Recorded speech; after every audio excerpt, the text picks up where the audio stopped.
बिस्मिल्लाहिर्रहमानिर्रहीम।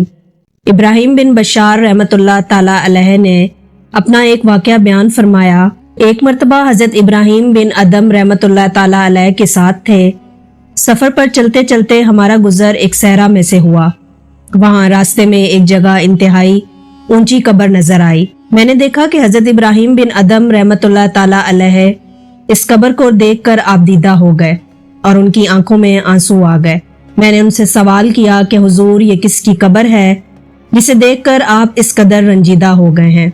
फरमाया ये हमीद बिन जाबिर की कब्र है जो कि इन तमाम शहरों के मालिक थे। एक अजीम बादशाहत उनके सुपुर्द थी, लेकिन अफसोस कि वो अल्लाह के इस नवाजिश पर अल्लाह के करीब होने के बजाय दुनिया की गफलत में मुब्तला थे और ऐशो इशरत की जिंदगी बसर कर रहे थे। हर वक्त अपने आराम सुकून की फिक्र और आसाइशों के ताक़ुब में गिरफ्तार रहते, लेकिन अल्लाह ताला ने उनकी फिक्र की और उनको हिदायत का रास्ता दिखाया। हजरत हमीद बिन जाबिर रहमतुल्लाह ताला अलैह ने इस दावत को ऐसे कबूल किया कि फिर उनका शुमार अल्लाह के बरगुज़ीदा बंदों में होने लग गया। फिर हजरत इब्राहिम बिन अदम रहमतुल्लाह ताला अलैह फरमाने लगे कि मुझे उनके बारे में खबर मिली कि एक रात हमीद बिन जाबिर अपनी पुरतकल्लुफ महफिल में मगन थे। दुनिया की दौलत और आसाइशों की गफलत में मुब्तला थे। बाहर की दुनिया की इन्हें कोई फिक्र नहीं थी। इस मस्ती के आलम में जब काफी रात गुजर गई तो वो अपनी सबसे अजीज एहलिया के साथ अपनी ख्वाबगाह में तशरीफ ले गए और सो गए। इसी नींद में उन्होंने ख्वाब देखा कि एक शख्स अपने हाथ में किताब लिए उनके सरहाने खड़ा हुआ है और हमने उससे कहा, मुझे किताब को देखने दो, मैं जानना चाहता हूँ कि इस किताब में क्या लिखा है। उस शख्स ने उन्हें वो किताब दे दी और आपने उसे खोल कर देखा। इसमें मोटे मोटे हरूफ से एक इबारत तहरीर थी। लिखा था कि बाकी रहने वाली चीजों पर फानी अशिया को तरजीह न दे, अपनी बादशाहत, अपनी ताकत, अपने खद्दाम को और अपनी नफसियाती ख्वाहिशात से हरगिज न धोखा खा और अपने आप को दुनिया में ताकतवर न समझ। असल ताकत पर तो वो है जो हमेशा बाकी रहने वाला है। असल बादशाह तो वो है जिसे कभी जवाल ना हो। हकीकी खुशी और राहत तो वो है जो बगैर लाहो लहब से हासिल हो। लिहाजा अपने रब की तरफ रजू करने में जल्दी कर और देर मत कर। और बेशक अल्लाह ताला कुरान में सूरह आले इमरान में फरमाते हैं, और दौड़ो अपने रब की बख्शिश और इस जन्नत की तरफ जिसकी उड़ान में सारी जमीनों आसमान आ जाए, वो परहेजगारों के लिए तैयार कर रखी है। हजरत इब्राहिम बिन अदम रहमतुल्लाह ताला अलैह फरमाते हैं कि फिर उनकी आंख खुल गई और नींद से बेदार होते ही बहुत खौफजदा हुए और फरमाने लगे, ये ख्वाब अल्लाह ताला की तरफ से था और मेरे लिए नसीहत था कि मैं इसकी तरफ रजू करूं और इस दुनियावी लज्जतों से बाज आ जाऊं। बस ये कहना था कि उसके बाद आपने बादशाहत और सल्तनत को तर्क कर दिया और इस कायनात जिसका बादशाह लाफानी है उसकी तरफ रजू किया और अपने महल और आसाइशों को छोड़कर एक ऐसी जगह पर आ गए जहां उन्हें कोई न पहचान सके।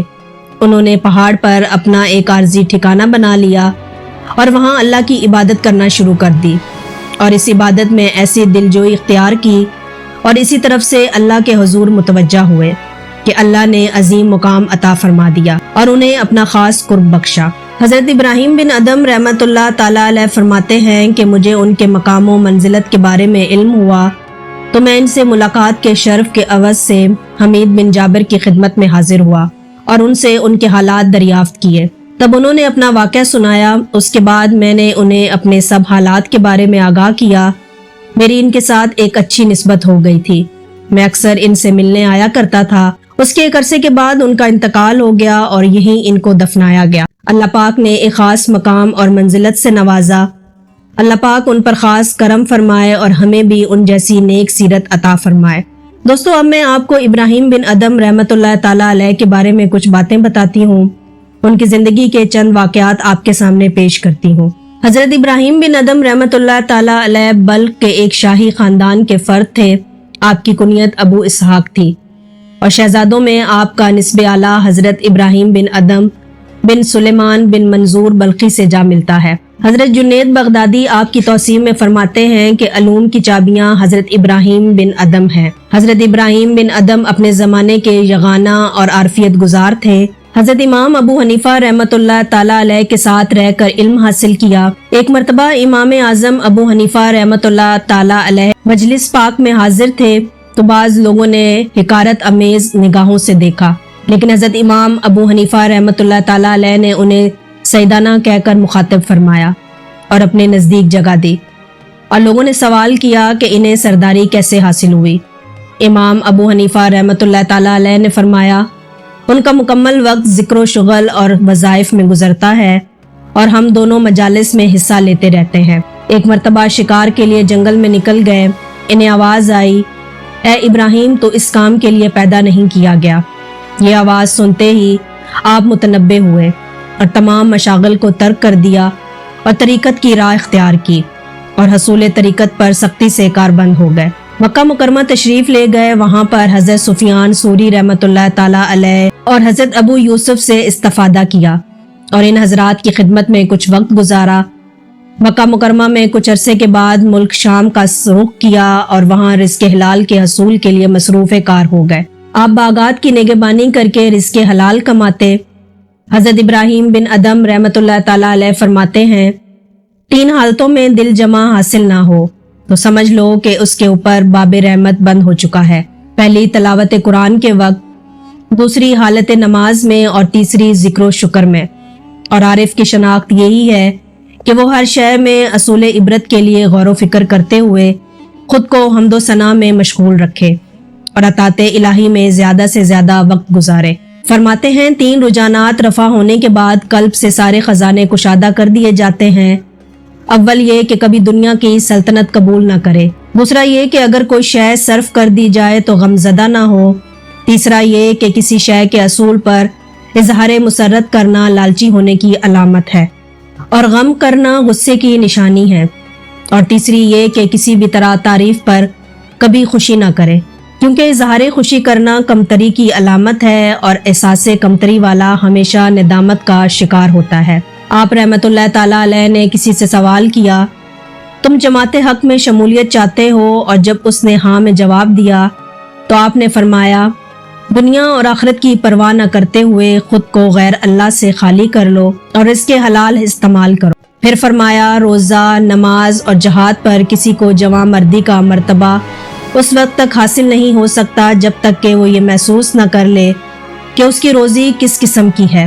روایت میں آتا ہے کہ کسی نے آپ سے ایک صاحب وجد اور عبادت اور ریاضت میں مشغول رہنے والے نوجوان کی بہت تعریف کی، چنانچہ اس سے ملاقات کے شوق میں جب آپ اس کے ہاں پہنچے تو اس نے آپ کو 3 دن مہمان رکھنے کی درخواست کی، اور جب آپ نے 3 دن میں اس کے احوال کا مطالعہ کیا اور معلوم ہوا کہ جتنی تعریف سنی تھی اس سے کہیں زیادہ بہتر ثابت ہوا، اور یہ دیکھ کر آپ نے شرمندہ ہو کر فرمایا، ہم تو اس قدر حل وجود ہیں اور یہ راتوں کو جاگ کر اللہ کی عبادت کرتا ہے، لیکن پھر آپ کو خیال آیا کہ کہیں یہ شیطان کے کسی فریب میں مبتلا نہ ہو، اس لیے یہ دیکھنا چاہیے کہ رزق حلال استعمال کرتا ہے یا نہیں، اور جب آپ کو یقین ہو گیا کہ اس کی روزی حلال نہیں تو پھر آپ نے اسے اپنے ہاں 3 دن مہمان رکھنے کا مطالبہ فرمایا اور اسے اپنے ہمراہ لا کر کھانا کھلایا، جس کے بعد اس کی حالت پہلے جیسی نہ رہی۔